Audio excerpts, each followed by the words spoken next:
All right, thanks for joining us on the Batcave Beats. I'm here with King Zay, and we're Yeah. going to get started by him telling you a little bit about himself.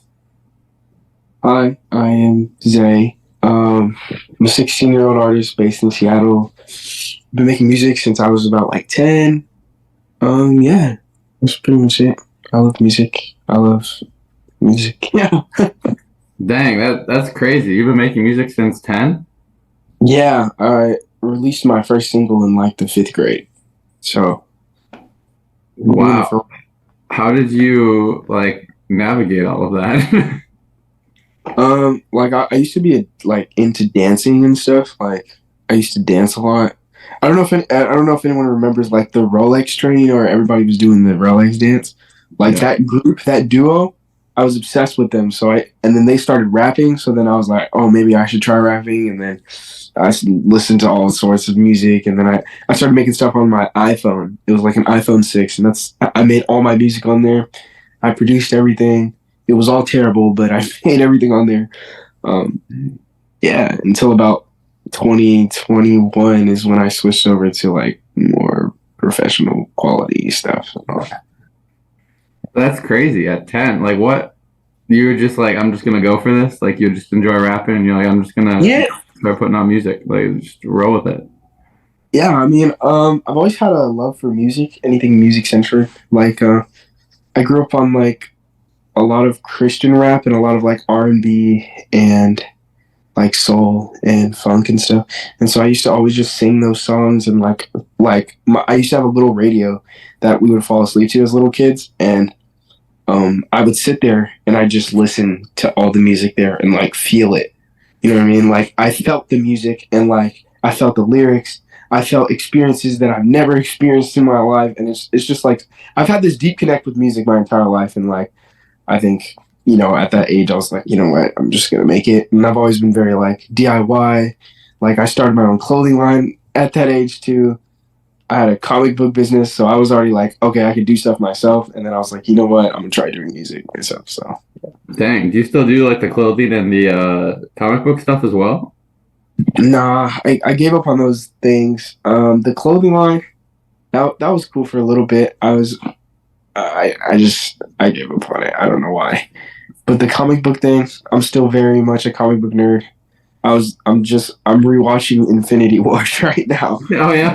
I love Marvel especially. I love comic book stuff. I'm still a nerd. I still got a whole collection. I have the Spider-Man, the third print of the Obama edition of Spider-Man. Like Oh, I'm that. Yeah. I even published my own comic book one time. I did a whole bunch of stuff, but yeah, that's kind of how I got into it. I was super off topic, but yeah.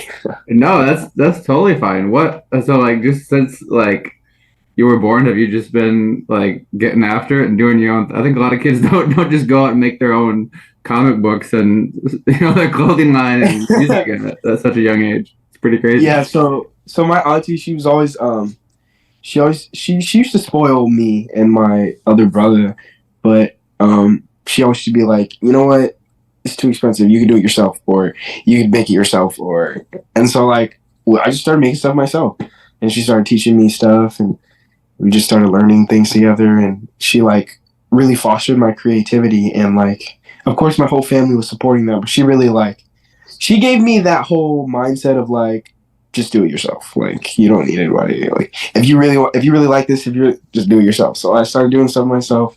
I just became very DIY with stuff, and then yeah, so What it's like was what were you gonna say? no, sorry, I was just repeating myself Oh, basically. what was the process of writing a comic book like? I've never met anybody that wrote their own comic book. Well, okay, I was like 5, and it was really based off of Spawn. I loved Spawn. Um, that's an amazing comic series. Um, I really just, I mean, I was really young, so a lot of it was a spin-off of Spawn. Um, but really, I just read a bunch of comics and like wrote the whole story, and then like there was this publishing kit for kids, and so I drew out the board, I colored it, I made the whole comic, I submitted it, they published it or whatever. Um, but yeah, I mean, Crazy. Do I you just still love, have it? I do somewhere. somewhere. Dang, Oh, that's crazy. yeah. But yeah, I love Are they comics. still aren't they making a movie of Spawn again, like a revamped one? Or I know they were talking about it at one point. Are they really? I would love that because the first one did not do it Oh justice. yeah, There's yeah. so The much first like one there's was so a lot. yeah, for sure.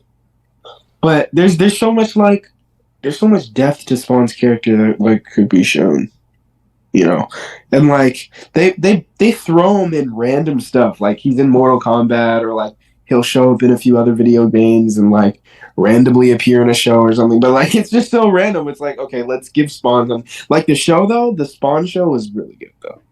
That Yeah. one actually does him justice. But hopefully they do a movie. Spawn is one of my favorite characters.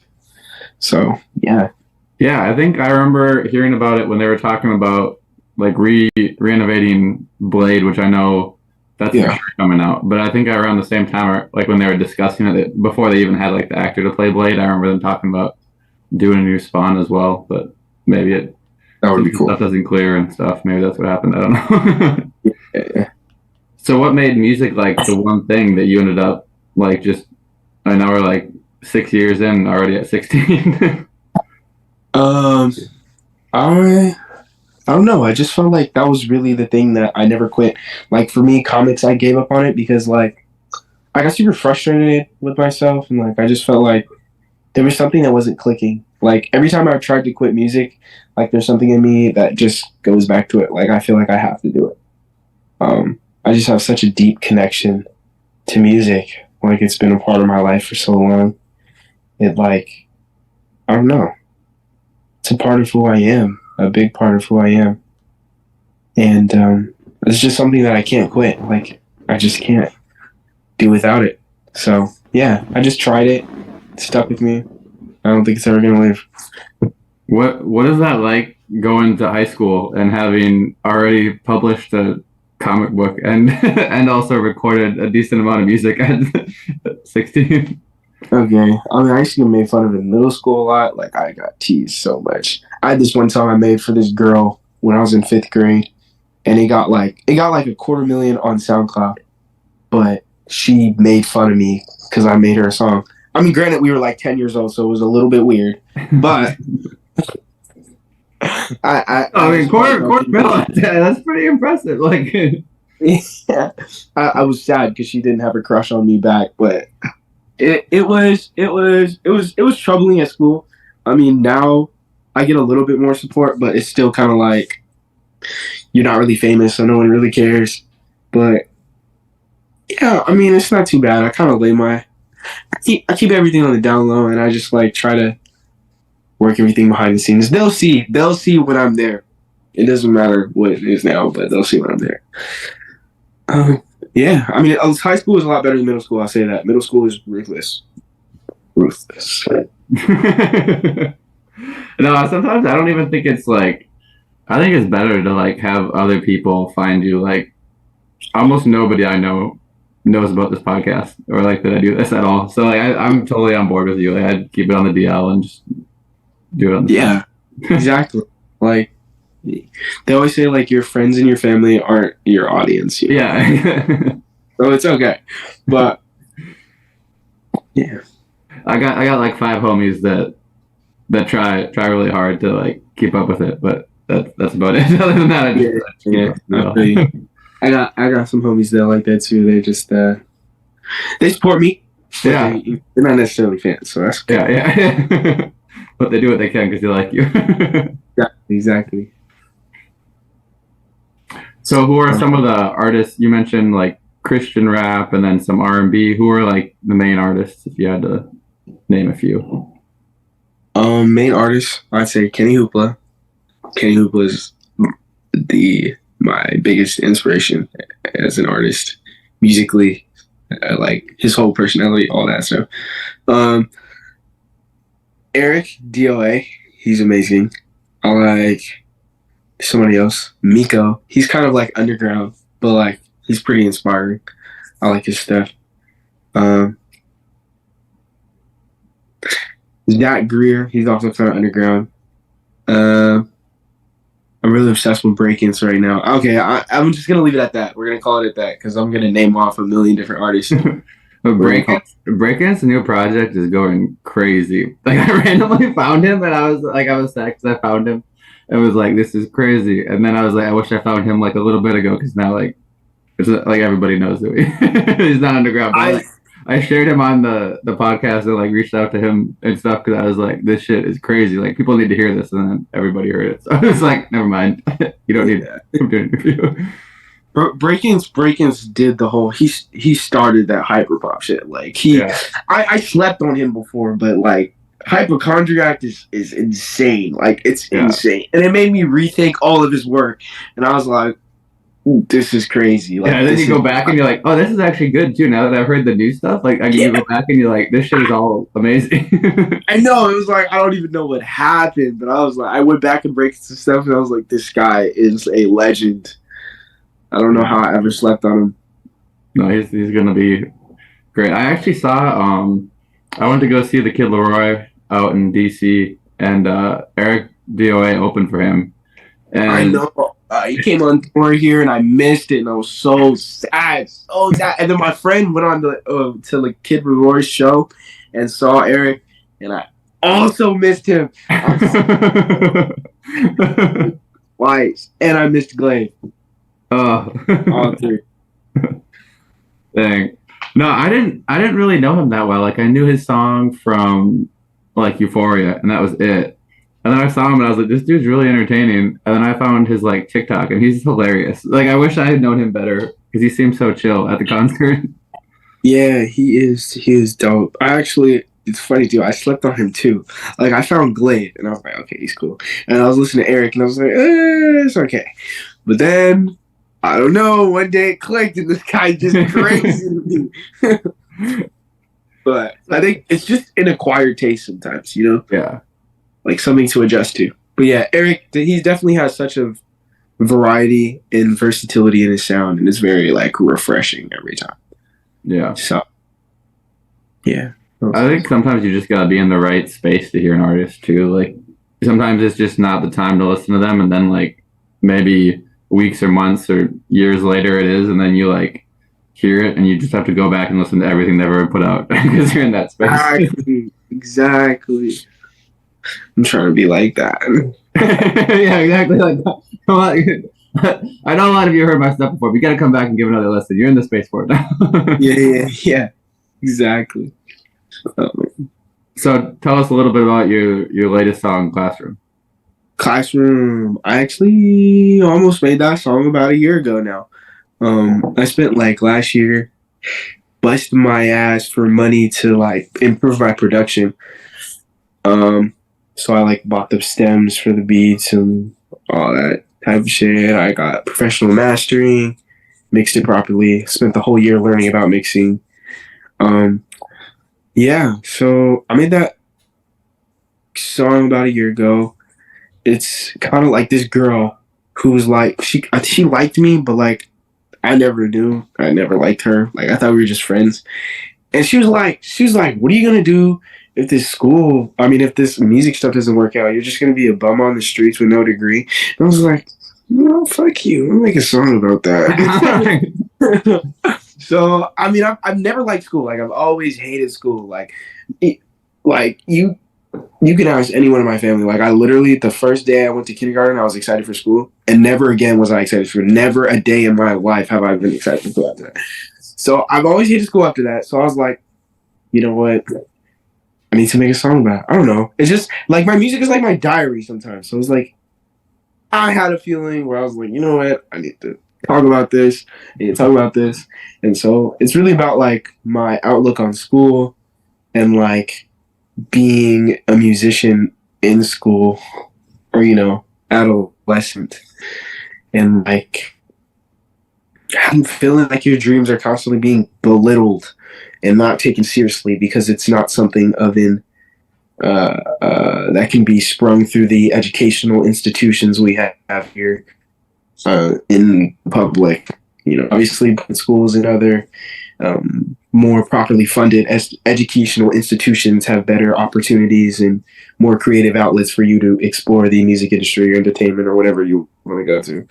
But public schools, it's like, that's not real industry. And it's like, so it's like that's kind of what it was. And so like I really made it for other creators too. Like whoever feels like it doesn't necessarily like you don't necessarily have to hate school, but like whoever's telling you that your dreams are not worth it and that you need to do something else that is societally accepted as better than what you want, then that's not what you should think. And this is here to give you hope and kind of like a fuck you song. I'm gonna do my passion. So Yeah. It's kind of crazy how like I feel like public schools used to all be like level, like high schools in general used to be like level playing ground, and like you said, now it's like some of these kids go to schools where it's like way more encouraged to like they pursue passions that aren't necessarily like generic passions, like going to college and stuff like that. Like there's a lot of art schools, there's a lot of like music production schools, and like before that was always just like you're gonna learn how to do a basic ass job and you're gonna like which is cool that like they have that, but like I feel like the public schools like they quote unquote try to do that, but it's like it's still not like it's like bullshitting you basically. It's like, oh yeah, they're trying to make you think that they want you to follow their passion, but they end up going back to the circling idea of going to college and finding a good job kind of thing. And I'm like, how? Like, I see through the bullshit. Come on, don't try to play. yeah. It's hilarious. But they are having a new like music class in my high school that I'm gonna take though, so I'm excited about that. Yeah, is it like music production or is it like music performance or? It's music production, like digital music production. So I'm actually excited. Yeah, I can say I'm excited for the class, not for school as in whole. So is it gonna be like boring though now that you've already like mixed and mastered your own stuff and like are you gonna be like way ahead of the class? I'm hoping I learn something because if they just take like another music field teacher and tell them to teach digital production, I'm probably gonna know more than the teacher flat out. But I'm just gonna take that time to make music. I mean, why not? It's a music class. You can't tell me I can't make music in a music class like that. I'm definitely working here. Yeah. If that is the case, I'm definitely just gonna be making music in there, and more time for me. Like either way, it's a win. Yeah, that's a good outlook on it. What was like? How long do you think it took to learn how to produce your own stuff? Because that's not an easy task by any means. Years. Like I started when I started making music, so literally like about the span I've been making music. I stopped for like a year, but like yeah, it took years of learning from like so I used to make the beats on my iPhone and then record on my iPhone and then make beats on the computer and then record on the iPhone and then fully converting to making music on a computer, which I'm trying to upgrade because mine's is super shitty. But yeah, I think it just takes years of dedication, which is super cliche, but like there's really no other way to put it. You just gotta put it in work. And not like be discouraged by like your failures, or like if you have a vision and you know what you want to do, but you're not quite doing it, then that doesn't mean it's not achievable. It just may not be for you in that season of your life. Because like there's been times where it's like I could have done this, could have been that, but like it just wasn't for me at that moment, which I'm glad I didn't do it because it would have been worse, way bad if I just waited till now or later or see wherever it goes. So yeah. That's impressive that you're learning that now because I feel like a lot of people don't learn that till they're in their like 30s and you're only 16. Like I feel like a lot of people hang on to stuff that they don't need in their life because they think it's for them and it's not. I went through a massive maturing in my 12 to 14 years. The 2 years between 12 and 14, there was a lot of maturing between them. But yeah, I mean that's a very important lesson. Like sometimes things are not for you right in that moment of life doesn't mean it's never for you. Just not right now. And that's okay. And like it may be annoying, like, but like patience is just it's a skill you gotta obtain or else it's gonna drive you to hell. Yeah, one of my favorite quotes is be open to anything and attached to nothing. So just going through Yeah, life yeah, and just accepting what comes and accepting yeah, what leaves too, which is a big part of it, you know. yeah, yeah. It's hard to say goodbye for me. I'll tell you that. Yeah. Yeah, hitting a quarter mil though, like that's crazy. What is like the next big, like obviously that was a while back with that song on SoundCloud and things are different now. Like people don't use SoundCloud as much. It's more like Spotify and Apple Music, but what are your goals like now for yourself as an artist? So yeah, I mean, I deleted that song, so it's like it was never there. But like the next goal, I honestly like this year is to just get my 1,000 true fans and sell out a show in my city. I want to do a show where everyone's singing the song. That would be. I don't even care how much my fan base is, how large it is, or whatever. If I can sell out a show in my city and everyone's singing the song, I made it. I don't care. I made it. Yeah. So yeah, that's the goal for the year. That's the next step. I'm working on consistency and improvement. That's it. Those are good focus points. Yeah, yeah. Thank you. Thank you. Have you performed like at school and stuff or what or like in front of people before? God, no, absolutely not at school, but I've definitely performed. Um, I did like 6, 7 shows last year. Dang. I have one coming up next month, and yeah. Wow. So That's I just wanted to practice. I was also testing out some marketing theories or whatever, but I just wanted to see how it was like. It was definitely a learning process, but it's cool. no, I think that's awesome. I think you got it. Like you said, you just got to get the reps in. You know, getting in front of a fan base is tough. Like whether the fans or not, getting in front of a crowd is tough. Yeah.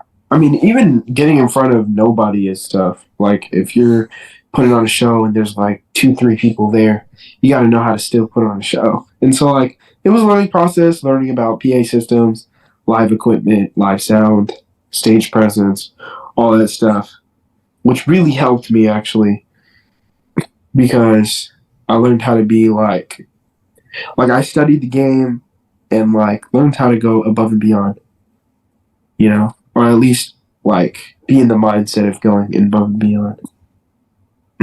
Like I think I'm pretty good right now, but like I can always do better. So I'm always focused on like, okay, let me do better the next time. I'm gonna do better the next time. So like every performance needs to be above that one.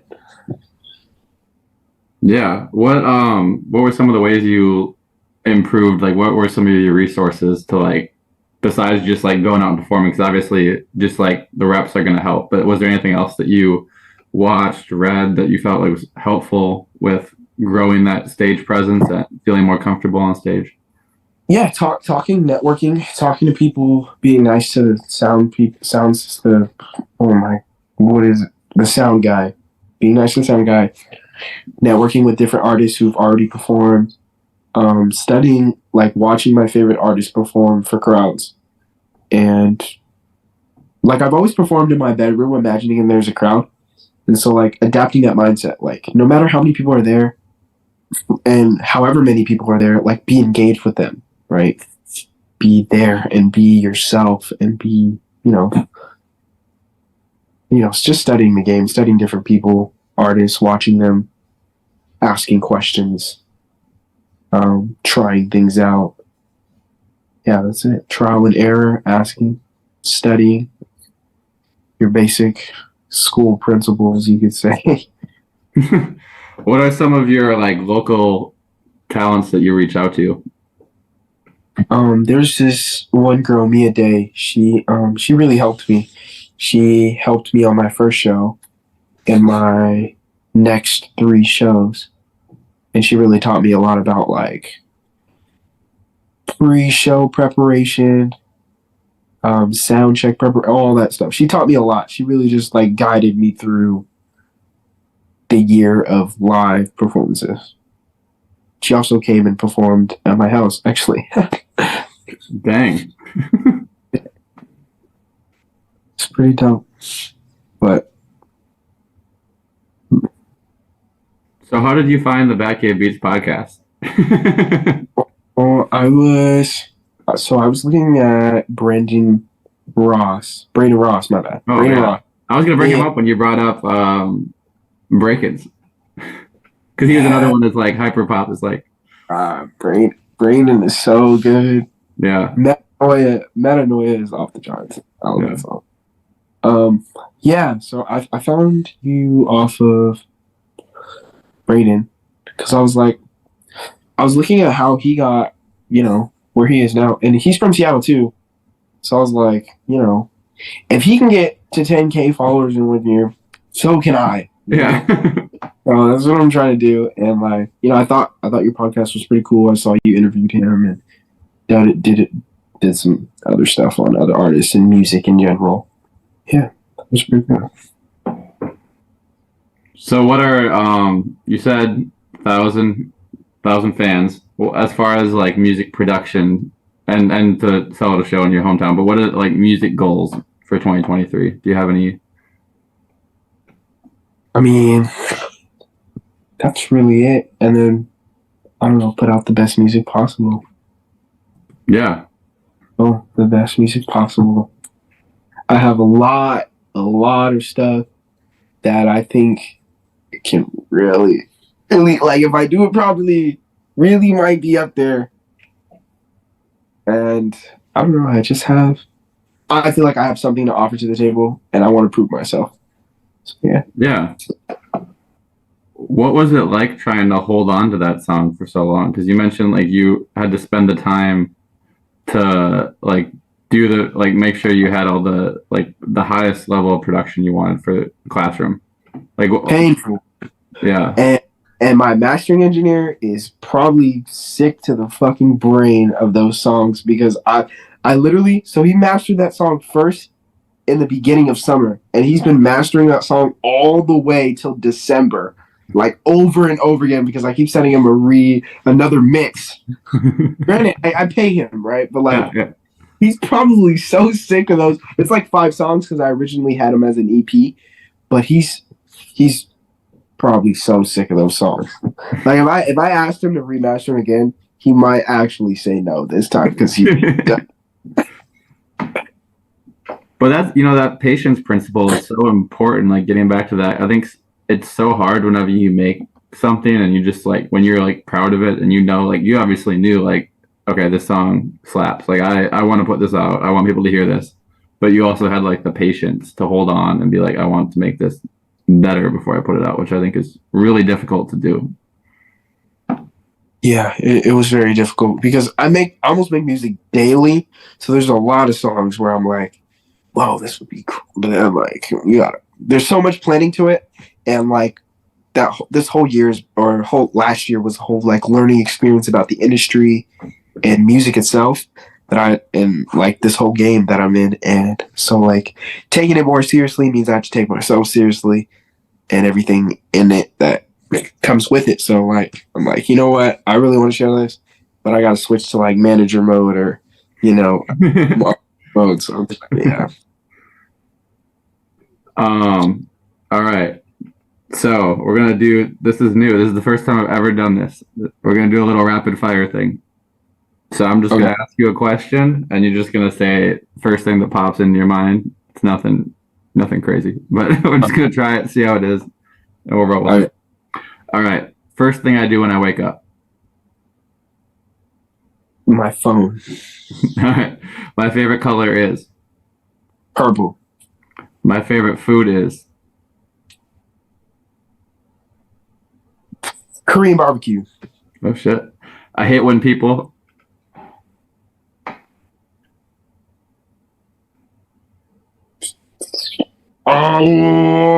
Stay ignorant stuff. if I could work with anybody, Kenny Hoopla. if I wasn't making music, I would be playing the next Shang-Chi villain. That's fair. That's fair. All right, I'll take that. I'd be like, Well, this was awesome, man. I'm so glad that you reached out and like seriously, like I this was awesome. Like getting to meet you and interact with you. It was super cool. yeah, this is really cool. Nice meeting you And too, man. it's crazy that you're already so far on your way at 16. Like it's insane to me. Thank But at 16, I was like playing basketball, and that was really about it. It literally feels like I took one step. Well, I mean, you already know how to mix and master shit, and you're only 16. Like that takes people sometimes till they're like 26, 27, maybe even 30. Like, and you're already there. Like, you got a huge step up on everybody else. That's awesome. Thank you. Well, it was an honor to be interviewed by you. Yeah. I hope one of these days I can make it out there to Seattle and maybe see you at one of your shows. That'd be sick. Yeah, that would be sick, man. All right. Well, All right, man. peace, man. Have a good one. You too, man. Take care. Take care.